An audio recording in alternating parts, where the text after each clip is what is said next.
오늘 말씀 로마서 4장 1절에서 12절 말씀을 보겠습니다. 지난 시간에는 3절까지 봤어요. 사실 3절까지 봤는데 다시 1절부터 간단하게 말씀을 드리고 이제 4절부터 계속 말씀을 이어가겠습니다. 사도 바울은 인간이 의롭다 하심을 얻는 것이 율법의 행위나 종교적인 열심에 있지 않고 오직 예수 그리스도 안에서 드러난 하나님의 은혜와 신실하심으로 되었다고 말하고 있습니다. 그러면서 유대인들이 자기들의 믿음의 조상이 되는 아브라함에 대해서 말하게 되는데요. 아브라함이 하나님께 의롭다함을 얻은 것조차도 개인이 이룬 신앙의 성취가 아니라 십자가와 부활로 구원을 이루시는 하나님의 신실하심에 근거한다고 지금 말하고 있는 것입니다. 바울의 이런 말을 들었을 때의 유대인들의 입장에서는 마치 율법을 폐하는 것처럼 보여지지만 오히려 사도 바울은 그 율법을 굳게 세우는 것이라고 말해주고 있습니다. 그런데 여기서 이제 3절을 보게 되면 그러면 성경이 무엇을 말하느냐? 아브라함이 하나님을 믿음에 그것이 그에게 의로 여겨진 바 되었다라고 얘기를 해줍니다. 그러니까 1, 2절에서는 아브라함도 율법의 행위로는 자랑할 것이 없는 자라는 것을 얘기해주고 그런데 그와 반대되는 것처럼 사실은 쓰여진 거예요. 로마서 4장 3절. 물론 이것이 창세기 15장 6절 말씀을 인용한 거잖아요. 근데 이것은 마치 아브라함이 하나님을 잘 믿어서 하나님은 그 믿음을 보고 너가 의롭구나 라고 얘기하셨다라고 우리가 사실 이해되는 부분이에요. 문자로 보게 되면은.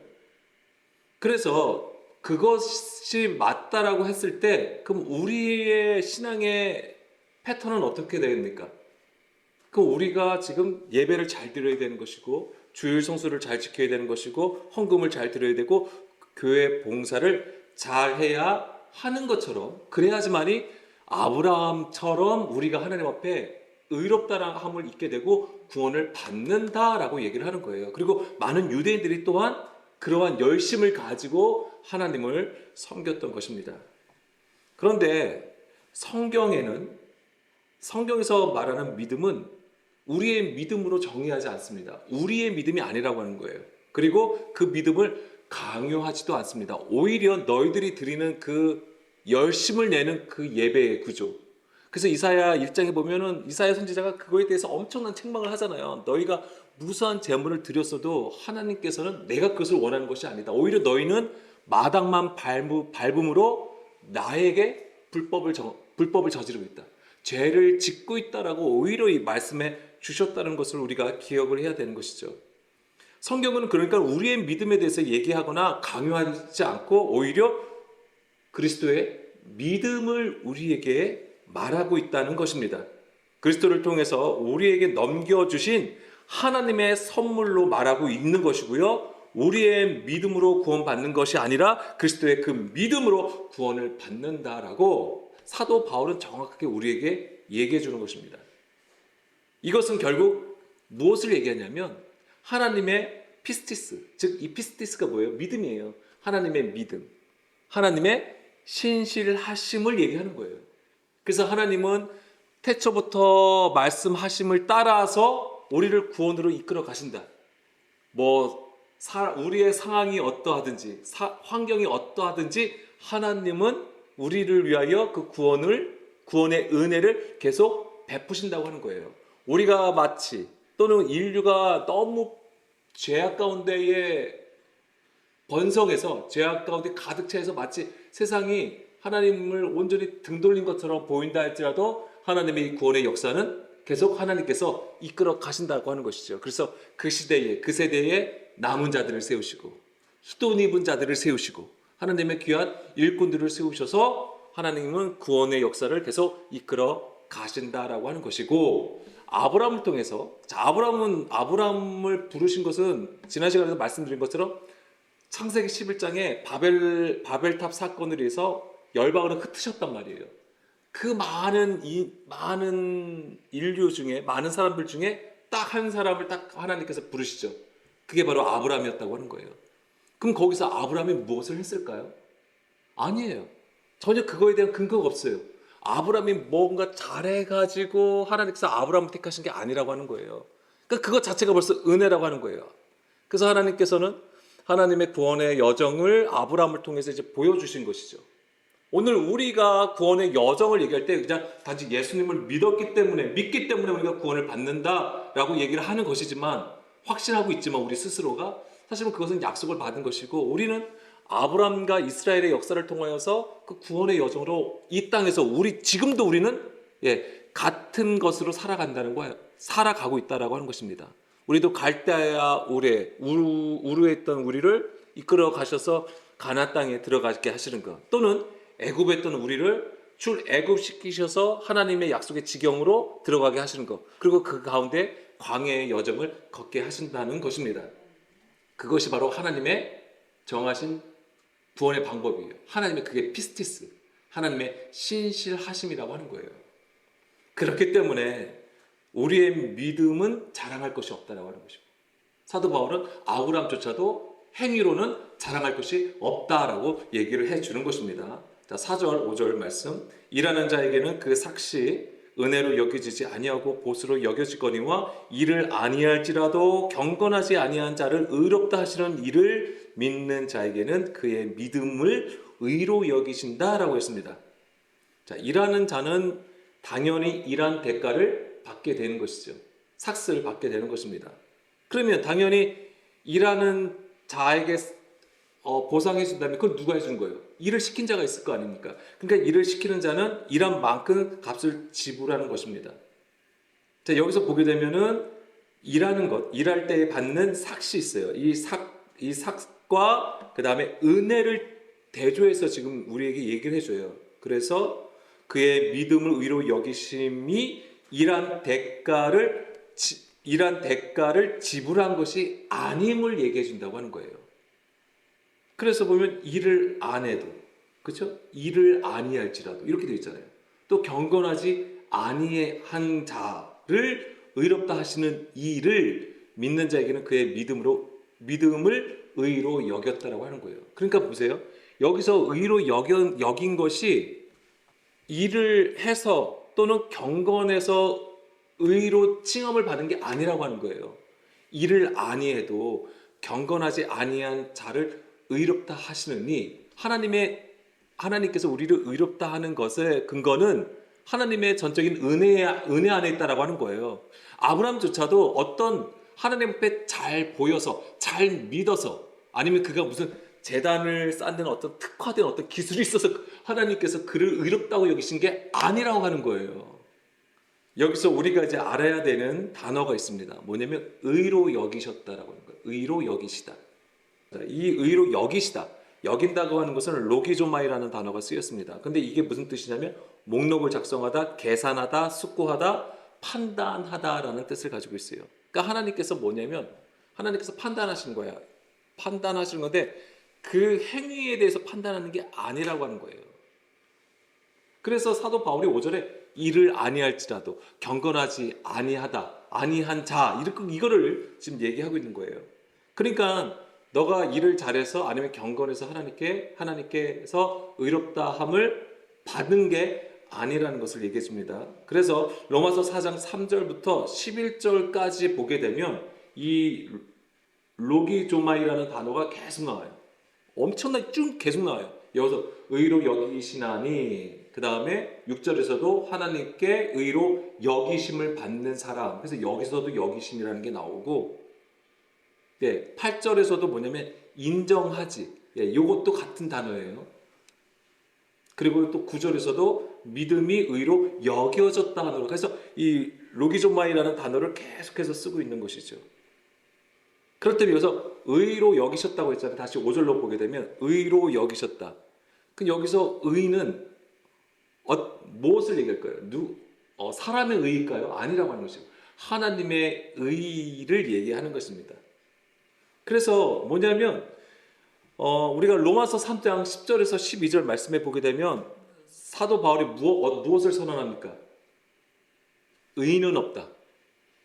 우리에게 어떠한 의도 없음을 선언해 주죠. 로마서 3장 10절에서 12절 말씀을 보게 되면 우리 가운데 어떤 의도 없음을 얘기하잖아요. 기록된 바 의인은 없나니 하나도 없으며 깨닫는 자도 없고 하나님을 찾는 자도 없고 다 치우쳐 함께 무익하게 되고 선을 행하는 자는 없나니 하나도 없다라고 얘기를 해줍니다. 그러니까 아브라함이 하나님 앞에 내세울 어떤 의도 없다라고 하는 거예요. 그가 무엇을 해서도 그 의로운 것이 있지 않다라고 얘기를 해줍니다. 그렇다면 하나님께서 아브라함을 보실 때에 하나님의 판단은 무엇일까요? 우리의 무엇을 보고, 아브라함의 무엇을 보고 하나님은 그를 의롭다 여기셨냐? 우리가 이제 이것에 이제는 궁금할 수밖에 없는데요. 자, 사도 바울이 깨달은 것은 뭐냐면, 우리가 아까 좀 전에 말씀드린 것처럼 로마서 다시 4장 5절로 돌아가면 이를 아니할지라도 경건하지 아니한 자에 주목할 필요가 있는 것입니다. 그러니까 아브라함이 믿음으로 의를 얻는 것도 일을 해서가 아니라 또는 경건해서가 아니라고 하는 것입니다. 그러면 그렇다라고 하면 사실 우리가 좀 당황스러울 수밖에 없는 거죠. 왜냐하면 우리는 이 신앙생활을 왜 합니까? 경건해지려고 하는 거 아니에요? 아니군요. 김현실 전도사님. 다행이네요. 예. 우리가 대부분 뭐예요? 더 착해지려고.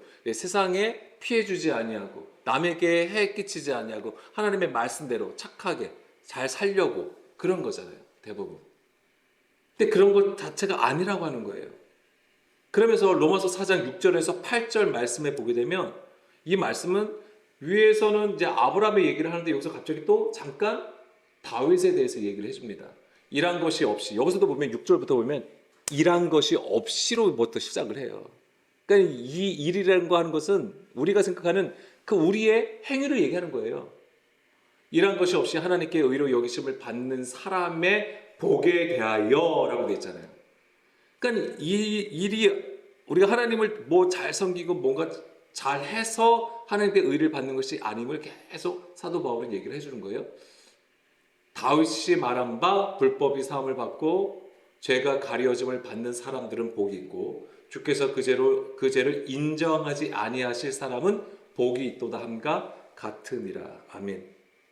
그러니까 지금 바울이 다윗의 시편을 지금 인용해서 얘기해 주는 건데 이것도 하나님이 의로 여기심이 우리의 공로에 근거하지 않음을 알려주기 위해서 다윗의 시편을 가져옵니다. 시편 32편 1절에서 2절 말씀이에요. 여기서도 보면 이게 다윗의 시편인데 이 시편 32편의 배경이 무엇입니까? 밧세바 사건 이후에 참회시가 되는 거예요. 다윗의 참회시예요. 밧세바 사건 이후에 이제는 하나님 앞에 엄청나게 회개하고 있는 참회시가 되는 거예요. 허물의 사함을 받고 자신의 죄가 가려진 자는 복이 있도다. 마음에 간사함이 없고 여호와께 정죄를 당하지 아니하는 자는 복이 있도다. 아멘. 자, 우리가 어떤 사람이 복이 있는가를 생각할 때 어떤 행위를 가지고 죄사함을 받은 자를 가리키는 것일까요? 아니라고 하는 거예요. 지금 사도 바울도 뭘 얘기하냐면 허물의 사함을 받고 자신의 죄가 가려진 자가 복이 있다. 그가 죄를 범하였어요. 그는 사실 숨기려고 했죠. 사실 자기가 밧세바와 동침한 이후에 그 남편한테 우리아한테 들킬까봐 오히려 우리아를 어떻게 하죠? 전쟁터로 내보내서 죽게 만들잖아요. 굉장히 계획적이었어요. 근데 그것을 숨기고 있었잖아요. 근데 누구를 통해서 이것이 드러납니까? 나단 선지자가 그거에 대해서 책망을 하게 되잖아요. 그리고 거기서 다윗은 뭐냐면 그거에 대해서 핑계를 대지 않아요. 바짝 하나님 앞에 엎드리는 거예요. 그리고 하나님 앞에 용서함을 받게 되는 거예요. 물론 그 아들이 이제 죽게 되는 것이지만, 자, 우리 스스로가 허물의 사함을 받고 자신의 죄를 가릴 수가 없는 거잖아요. 우리 스스로가 죄로부터 우리 스스로가 구원을 받을 수 없다라고 하는 것입니다. 근데 반대로 여기서 보게 되면 어떤 자가 복이 있다고 하는 거예요. 허물의 사함을 받고 죄 사함을 받고 자신의 죄가 가려진 자가 복이 있대요. 그 다음에 2절에서는요. 마음에 간사함이 없고 여호와께 정죄를 당하지 아니한 자가 복이 있대요. 그건 생각해 보세요. 정죄를 당하지 아니하는 자가 있을까요? 세상에? 정죄를 당하지 아니하는 자가 있어요? 없죠. 아까 그랬잖아요. 의인이 하나도 없다고 했잖아요. 하나님의 선을 깨닫는 자가 없고 하나님을 찾는 자도 없대잖아요. 우리 모두가 다 죄 아래 있다고 했잖아요. 그런데 어떻게 정죄함을 당하지 않는 자가 있겠냐고요. 그러니까 누구나 하나님으로부터 판단을 받는다고 하는 거예요. 그 의로부터 정죄를 받는다라고 하는 거예요. 심판을 받는다고 하는 거잖아요. 그런데 지금 바울의 얘기는 다윗의 얘기는 뭐예요? 여호와께 정죄를 당하지 아니하는 자가 복이 있대요. 그러니까는 너가 도덕적으로 깨끗하게 살고 정직하게 살고 경건하게 산 자가 복이 있는 게 아니라고 하는 거예요. 정죄를 당하지 아니하는 자. 그럼 정죄를 당하지 않는다고 해서 우리가 우리의 행위로 주님 앞에 서지 않음을 얘기하는 거예요. 우리의 행위로. 우리의 행위를 내세워서 하나님 앞에 구원을 호소하는 게 아니라고 하는 거예요. 그걸 지금 얘기해 주고 있는 거예요. 그래서 하나님의 의로 여기심을 받는 자가 바로 복이 있다라고 하는 얘기예요. 이 얘기가. 하나님께서 의롭게 여기신다라고 하는 거예요. 너가 어떤 행위로 율법의 행위를 가지지 않고 종교적인 열심을 가지지 아니할지라도 그리고 우리가 비록 경건하지 아니할지라도 하나님께로부터 의를 받는 자가 복이 있다. 이제 이것을 얘기해 주는 것입니다. 고린도후서 5장 19절 말씀에서도 곧 하나님께서 그리스도 안에 계시사 세상을 자기와 화목하게 하시며 그들의 죄를 그들에게 돌리지 아니하시고 화목하게 하는 말씀을 우리에게 부탁하셨느니라. 아멘. 여기서도 보게 되면 화목이 나오잖아요. 그리스도 안에 계시사 세상이 자기와 화목하게 하시며 그들의 죄를 그들에게 돌리지 않는데요. 그들의 죄를 그들에게 돌리지 아니했다. 이거 하나님께서 어떻게 이렇게 하실 수 있죠? 하나님이 절대신이시기 때문에 그래 내가 이렇게 하면 이렇게 되는 거야. 이렇게 얘기하시는 거예요? 아니에요. 하나님께서도 그들의 죄를 그들에게 돌리지 아니하셨다. 그 죄를 누구에게 돌리셨어요? 그렇습니다. 예수님께 돌리신 거예요. 그래서 예수님께서 십자가에 죽으신 거예요. 죄가 없으심에도 불구하고 우리의 죄를 담당하신 거예요. 감당하심으로써 십자가를 지신 거예요. 이게 하나님의 방법이고 하나님의 지혜라고 하는 거예요. 그래서 그 예수님의 그 십자가로 우리가 어떻게 되는 거예요? 하나님과 멀어졌던 우리가 어떻게 되는 거예요? 그 하나님과의 관계가 회복되어 가까이 하게 되었다고 하는 거예요. 이게 화목이에요. 화평을 이뤘다고 하는 거잖아요. 그래서 하나님께서는 죄인된 자를 그리스도를 통해서 의롭게 여기신다고 하는 거예요. 이게 바로 그들의 죄를 그들에게 돌리지 아니하신다고 하는 거예요. 우리의 죄가 하나님께서 우리의 죄를 그 정도는 괜찮아. 내가 너희를 다 용서해. 나 사랑의 하나님이야. 내가 다 너희를 용서해 줄게. 그거 내가 그냥 눈 감아 줄게. 이렇게 하시는 게 아니에요. 우리가 너무 많은 것을 오해할 수 있어요. 하나님은 사랑의 하나님이시고 우리는 예수님의 이름만 부르면 구원을 받는다고. 그냥 우리는 알아야 돼요. 우리는 육신에 속하져 있고 세상에 속하져 있단 말이에요. 그럼 우리가 죄에 대해서 세상은 우리에게 돈을 요구한다고요. 대가를 요구한다고요. 우리의 죄를 사하기 위해서. 근데 우리 스스로는 그것을 감당할 수가 없어요. 갚을 수가 없어요. 그러니까 그 값을 지불할 수가 없는 거예요. 그런데 어떻게 지불이 됩니까? 예수님께서 십자가에 지심으로써 그 값을 지불하신 거예요. 속정값을 내신 거예요. 하나님께서 그 아들을 내어 주심으로써. 그러니까 이게 하나님의 은혜라고 하는 거예요. 그러면 그것을 아는 자가 어떨 것 같아요? 그 심령이 상한 심령이 되고 가난한 심령이 되는 거예요. 애통해하며 통회하는 마음을 가지게 되는 거예요. 그런 자에게 하나님께서 의롭다 여기심을 받게 되는 거예요. 죄가 없어서 너가 의롭다고 하는 게 아니고 하나님의 이 진짜 마음, 정말 우리를 사랑하셔서 그 아들까지 내어주셨던 그 마음을 깨닫는 자가 의롭다함을 받는다라고 하는 거예요. 하나님께서 아브라함의 그 믿음을 보시고 의로 여기셨다고 했잖아요. 그럼 거기서의 믿음은 결국 누구의 믿음을 얘기할까요? 그리스도의 믿음을 얘기하는 거예요. 하나님은 그 믿음을 보시고 그를 의롭게 여기신 거예요. 그래서 우리가 그 사건을 어디서 볼 수 있냐면 창세기 22장에서 볼 수 있는 거예요. 결국 하나님께서는 아브라함에게 누구를 보여주시는 거예요? 여호와의 이레. 그리스도를 보았다는 얘기잖아요. 물론 이제는 뜻은 하나님께서 예비하시다, 준비하시다는 뜻인데 그 원어를 보면 보다라는 게 있어요. 무엇을 봤냐고요? 그리스도를 봤다고 하는 거예요. 하나님께서 보여주신 믿음은 그리스도예요. 그리고 하나님은 그것을 믿었다고 하는 그 아브라함, 그것을 깨닫고 그 여정으로 가는 아브라함을 보시고 의롭다라고 여기시는 거예요. 그러니까 그것조차도 다 하나님께서 예비하신 것이고 아브라함은 그것을 순종하여 가는 거예요. 우리가 이성적으로 이해 안 되는 부분들이 있잖아요. 예를 들면 뭐가 있어요? 그러니까 한 가지를 말씀드리면 그는 자기의 와이프를 어떻게 소개합니까? 누이라고 얘기를 하잖아요. 자기가 거기서 표현은 성경에서 표현은 자기가 죽을까 봐 누이로 소개했다고 하잖아요. 그런 부분들을 얘기하는 거예요. 우리가 볼 때는 이해가 되지 않는 부분이죠.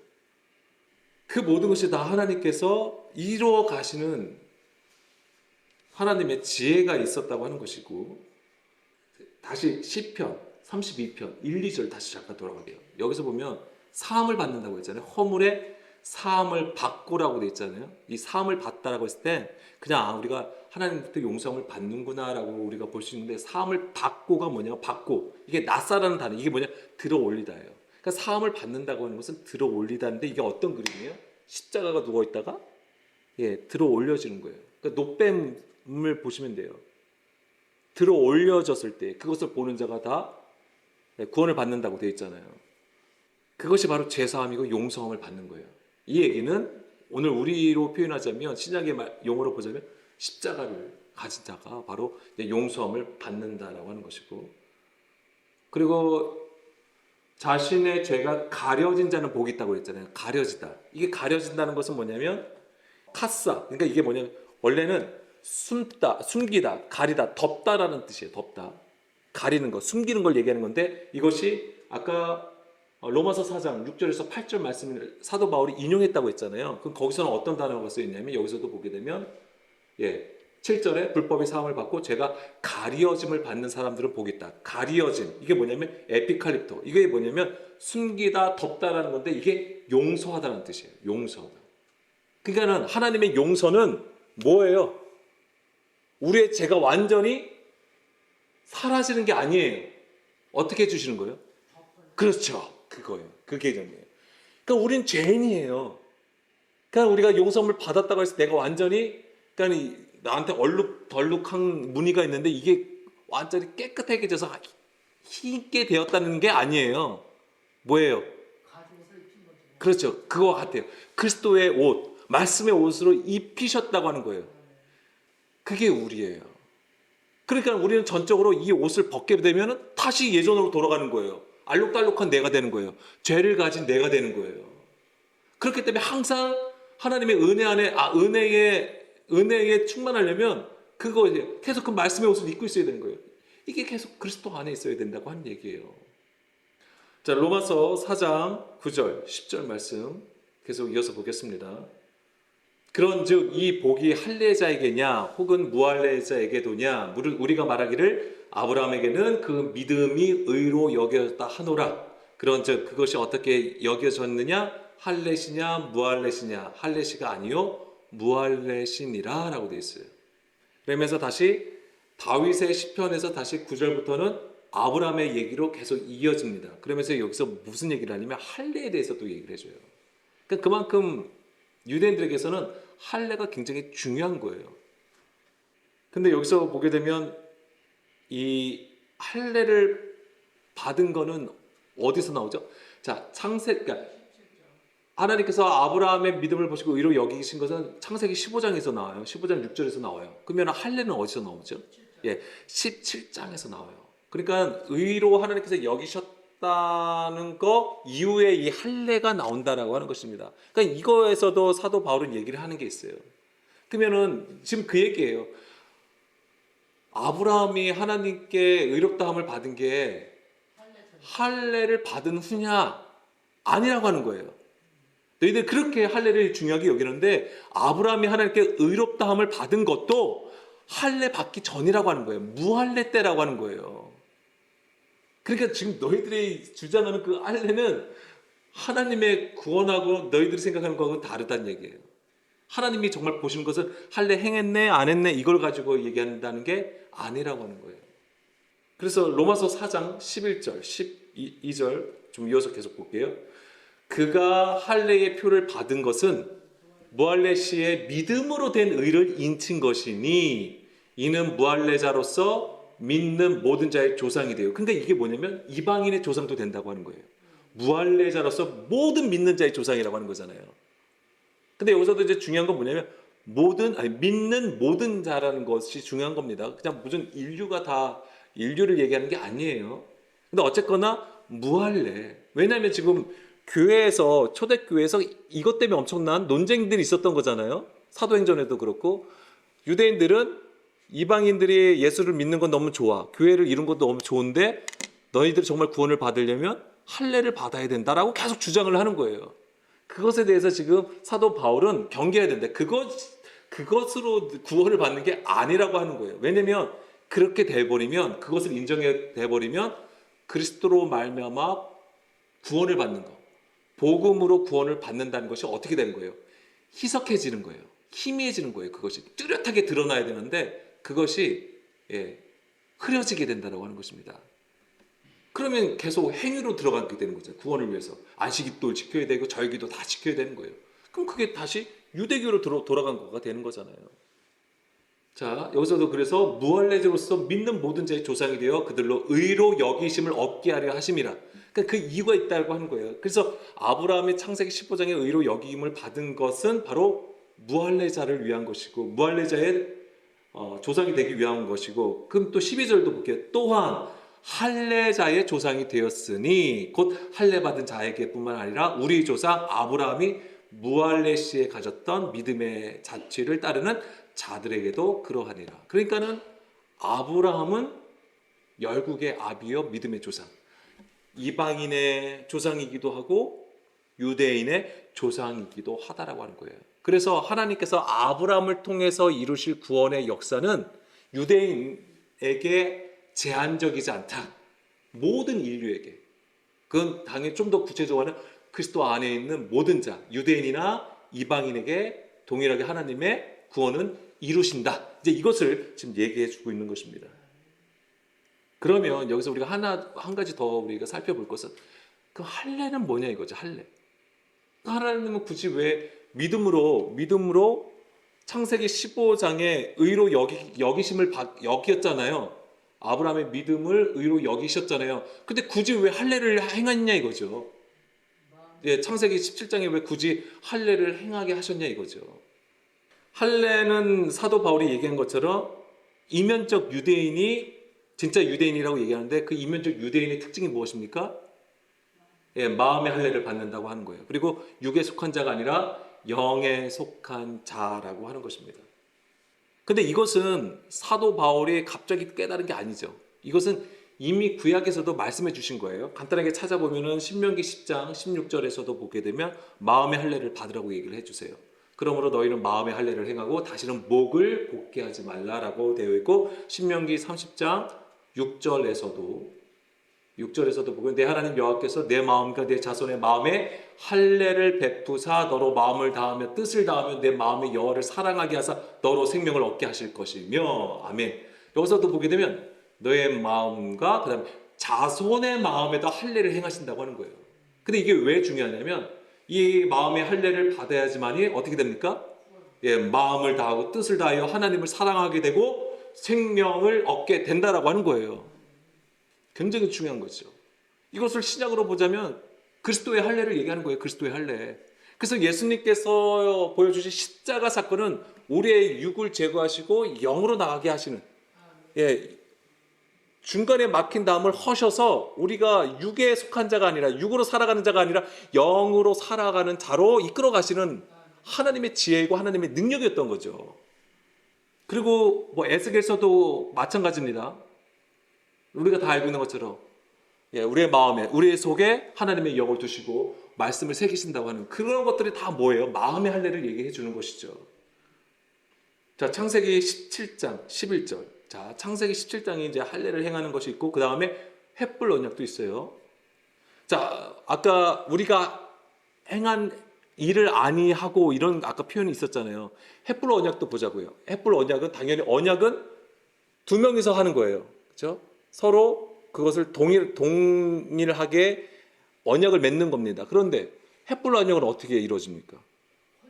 하나님께서 혼자 하세요. 이 아브라함은 뭘 행한 게 없어요. 그냥 준비만 했어요. 근데 실제적으로 언약을 성취한 거는 뭐냐? 하나님께서 다 하신 거예요. 그러니까 그것 또한 뭐냐면 하나님께서 하시는 거지 우리가 하는 게 아니라고 하는 거예요. 그런 것들을 다 보여준다라고 하는 겁니다. 근데 창세기 17장 11절에 보면 이게 할례에 대해서 얘기하는 거잖아요. 너희는 포피를 베어라. 이것이 나와 너희 사이의 언약의 표징이다라고 되어 있습니다. 포피를 베어라고 하는 것은 뭐예요? 우리 살의 가죽을 베라고 하는 거예요. 그런데 이제 우리가 이제 우리의 이제 육신의 마음의 가죽도 얘기하고 우리의 육신됨을 제거하라, 진멸하라라는 의미를 가지고 있습니다. 그런데 이제 정확하게 이 포피를 어디다 행해요? 남자의 생식기에다가 행하는 거잖아요. 그러니까는 생식기가 의미하는 것은 무엇입니까? 그게 생명을 낳는 거예요. 그러니까 그것을 벤다라고 하는 거예요. 그럼 그것이 가지고 있는 의미는 뭐냐면 죽음이라는 거예요. 그래서 그 생명은 누구에게 있다? 하나님께 있음을 얘기하는 거예요. 우리의 어떤 정력과 힘과 어떤 권력으로 이루어지는 게 아니고 그 모든 생명은 하나님께 있음을 보여주는 거예요. 그러니까 이 포피를 베어라는 것은 우리의 육신의 베어짐, 죽음을 얘기하는 거예요. 이 죽음이 있지만은 그 생명은 누구한테 있는 거예요? 하나님께 있다. 그러니까 우리가 우리의 것으로부터 나오던 것이 하나님께로 옮겨지는 거예요. 이것이 구원이라고 하는 거예요. 그래서 이 포피를 베는 것은 영적으로 육의 죽음을 상징하는 거예요. 그러면 우리의 육의 죽음은 누구의 죽음으로 이어져야죠? 누구의 죽음입니까? 그렇습니다. 예수 그리스도의 죽음이에요. 우리의 죽음은. 그러니까 예수님께서 신약에서 물론 예수님께서 십자가에 죽으신 거잖아요. 근데 그 죽음은 다 뭐예요? 우리의 죽음이에요. 구약에 나온 그 모든 인물들이 다 뭐예요? 그 죽음을 맞이한 거예요. 믿음의 일꾼들이 죽는 것은 다 이 그리스도의 죽음을 얘기하는 거예요. 다 그것을 상징하는 거예요. 심지어 제사조차도 누구를 상징하는 거예요? 예수 그리스도의 죽음을 상징하는 거예요. 그래서 이 그리스도의 죽음에 참여하는 것이 뭐냐면 할례예요. 할례. 마음의 할례를 얘기하는 거예요. 그게. 그래서 마음의 할례는 사람의 손으로 하는 것이 아니라 하나님에 의해서 이루어진다고 하는 것입니다. 그렇기 때문에 우리의 어떤 행위가 없는 거예요. 그러니까 아브라함이 하나님께 의로 창세기 15장에 이미 하나님께 의로 여김을 받은 것은 바로 이것을 사도 바울은 깨달은 거예요. 할례를 깨달았다는 게 아니라 할례를 행함으로써 알았다는 게 아니라 누구를 그 안에서 발견하는 거냐면 예수님의 죽음을 발견한 거예요. 그는 근데 우리가 힌트를 얻을 수 있는 것은 아브라함은 가나안 땅에 들어갔잖아요. 근데 그 가나안 땅에 들어갔어도 그는 거기를 자기의 소유로 삼지 않았다고 하는 거예요. 나그네와 같이 여겼다고 하는 것이죠. 그것이 이미 상한 심령이라고 하는 거예요. 오직 하나님만 자기가 들어와서 이제 내 거야라고 한 게 아니라 그곳에 있음에도 불구하고 오직 하나님만을 의지하고 하나님만을 필요로 하는 그런 상황에서 고백했다고 하는 거예요. 그걸 얘기하는 것입니다. 자, 골로새서 2장 11절에서도 보게 되면 아까 이 마음의 할례는 사람의 손으로 행하지 않는 것이라 했습니다. 골로새서 2장 11절 말씀에 보게 되면은 또 그 안에서 너희가 손으로 하지 아니한 할례를 받았으니 곧 육의 몸을 벗는 것이요 그리스도의 할례니라. 아멘.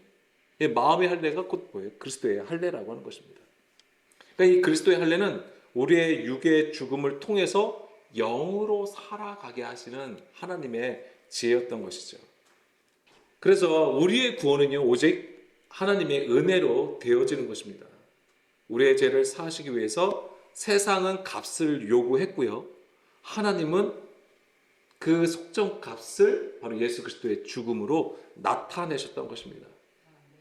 그러니까 뭐냐면 하나님은 우리에게 원하시는 게 없어요. 우리에게 요구하신 게 없어요. 내가 너희들을 구원할게. 그럼 너희들이 이렇게 해라고 하신 게 없어요. 제사법을 주셨어도 너에게 나한테 이런 것을 다 이렇게 정하셨지만 나한테 더 많은 것을 나한테 가져오고 더 많은 것을 나한테 드리고 이런 것을 얘기하지 아니하셨다고 하는 거예요. 그 모든 것은 다 예수 그리스도를 예표하는 거예요. 그러니까 너희가 하나님의 진짜 마음은 뭐냐면 내가 너희들에게 율법을 줬지만 그 안에 영, 그 안에 예수 그리스도를 발견하라고 하는 거예요. 그것만이 생명이다라고 얘기를 해 주시는 것입니다. 이런 게 성경 전체를 보게 되면 이런 것들이 다 나와 있잖아요. 아까도 좀 전에도 말씀하신 것처럼 아담과 하와가 죄를 범하여서 선악을 알게 하는 나무를 먹었어요. 근데 그들은 나뭇잎으로 치마를 삼았잖아요. 그러나 하나님은 뭘 주십니까? 가죽옷을 주셨어요. 그럼 가죽옷을 주셨다고 하는 것은 그걸 양을 잡았다는 얘기잖아요.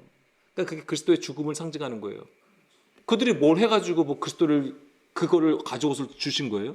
아니에요. 그들은 한 게 아무것도 없어요. 오히려 하나님의 말씀에 어긋났다고요. 범죄하였다고요. 그럼에도 불구하고 가죽옷을 주신 거예요. 또 있어요. 계속 있어요.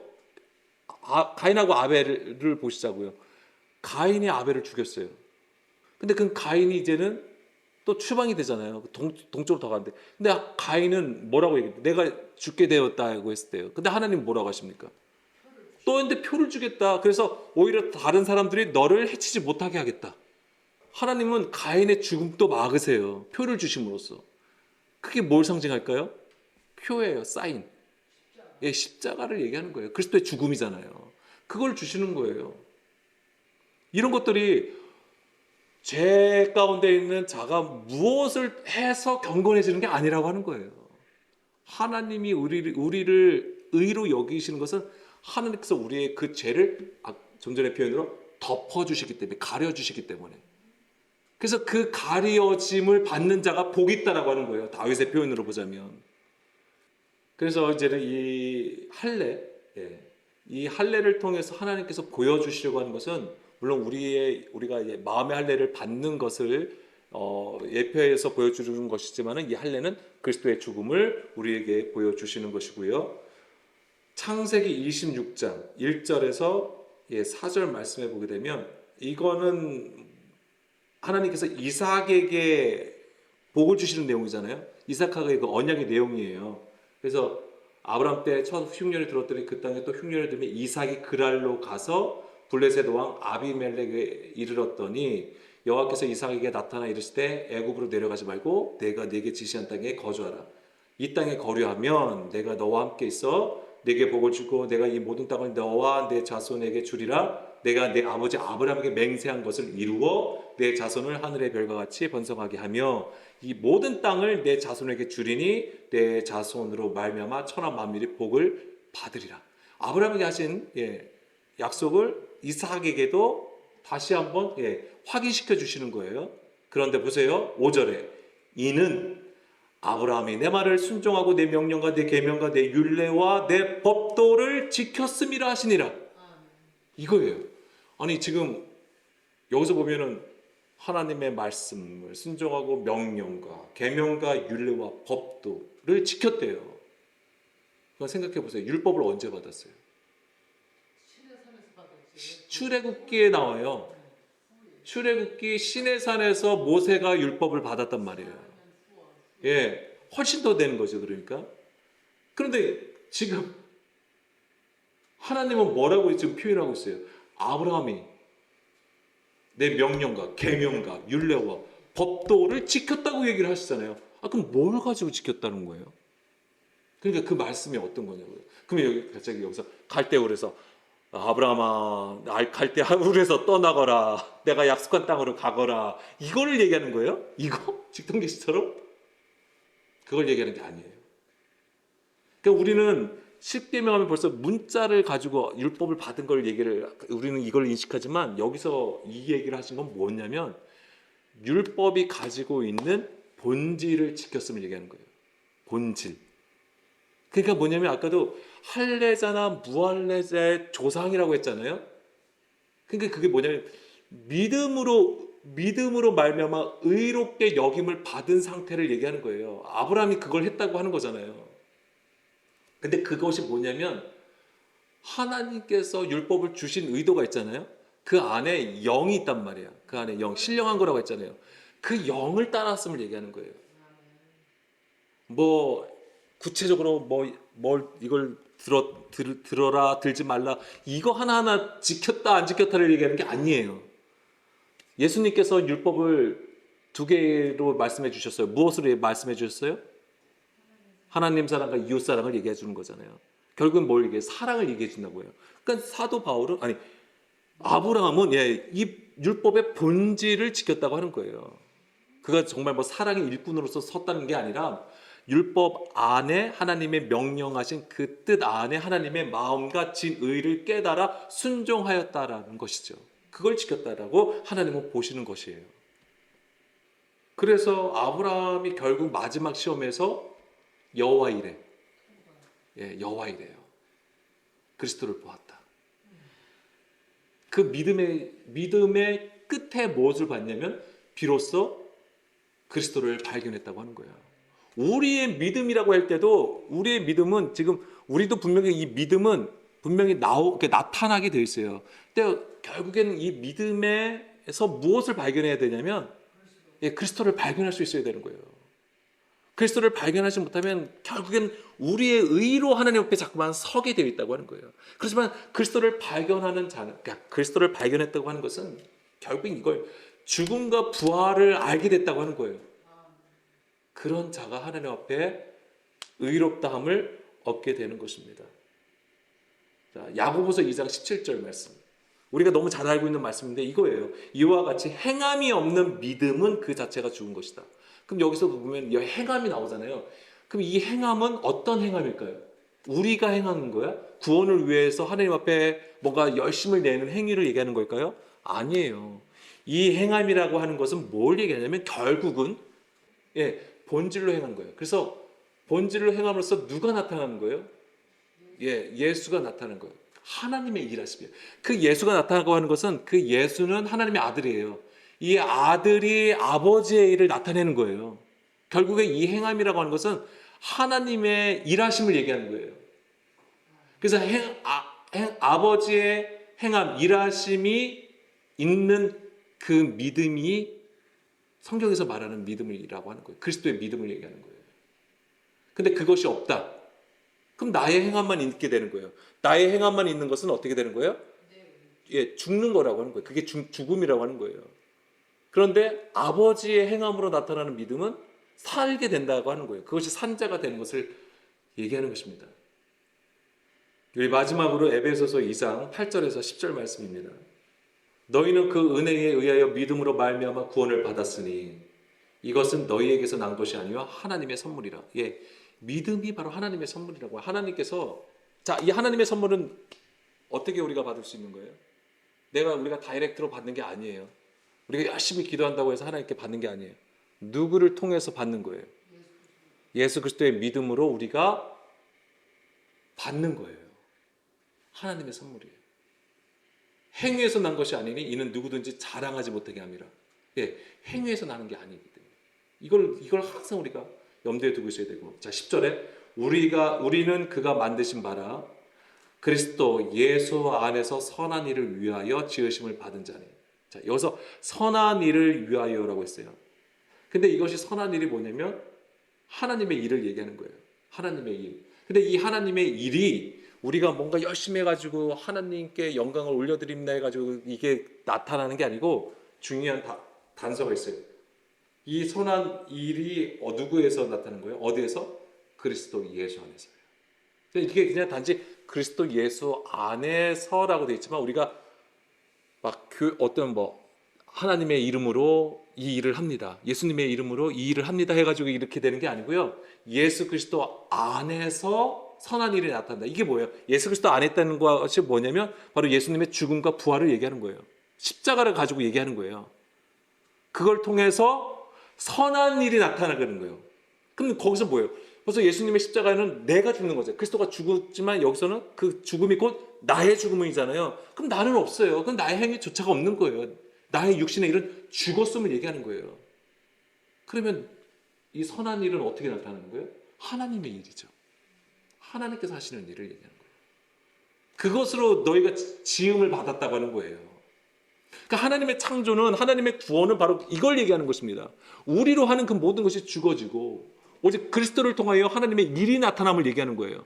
그게 바로 하나님 나라가 되는 것입니다.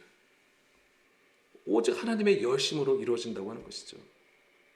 그래서 성경에서 말하는 의라고 하는 것은 우리의 의도, 사람의 의도 절대 아닙니다. 오직 하나님의 의를 나타내는 것인데 바로 이것처럼 우리의 행함도 뭐예요?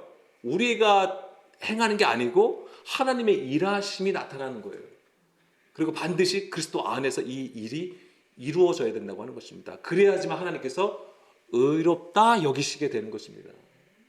바로 이제 창세기 15장 6절 말씀이 바로 그런 의미를 담고 있다라고 하는 것이고, 사도 바울은 로마서에서 이것을 우리에게 계속 들려주고 있는 것입니다. 오늘 말씀 여기까지 나누고 우리 함께 기도하겠습니다.